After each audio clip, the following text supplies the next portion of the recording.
વિના હોતા નથી ભક્તરાજ. આજે ભક્ત તો પ્રભુની આધીન હોય છે ભક્તરાજ. માટે આજે તમારો કોઈ ગુનો નથી. માટે ભક્તરાજ આજે આટલો કષ્ટ વેઠી આજે સમુદ્ર બોલાવી આજે કનૈયાના દ્વાર સુધી આવવાનું કારણ કહો ભક્તરાજ. હે પ્રભુ, આપ જાણો છો છતાં શા માટે મારી કસોટી કરો? હા ભક્તરાજ, આજે ખરેખર આજે મારો લાડીલો ને પ્રેમીલો ભક્ત મારા દ્વાર સુધી આવ્યો હોય તો આ કનૈયાની એવી હામ છે કે આજે ભક્ત કહે ના કૃષ્ણ સાંભળે ભક્તરાજ. તો સાંભળો પ્રભુ, એક સ્વાર્થ અને એક પરમાર્થના કારણે આ કામ માટે આવ્યો છો પ્રભુ. હા ભક્તરાજ, આજે તમારો સ્વાર્થ અને પરમાત્માની ભૂલામણમાં કનૈયાને ખબર નથી પડતી. માટે આજે તમારો સ્વાર્થ એટલે શું અને તમારો પરમાર્થ એટલે શું ભક્તરાજ?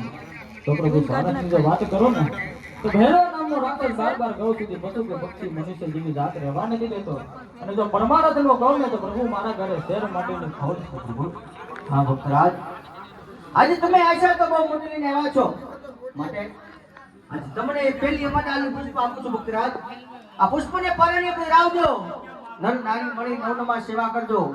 એથી મારતી મોટા કોટ કે હજારી બળદેવ તમારી ઘરે અવતાર ધારણ કરશે અને તમારા વાણિયાના મેણલા માંગશે ભક્તરાજ. હા પ્રભુ.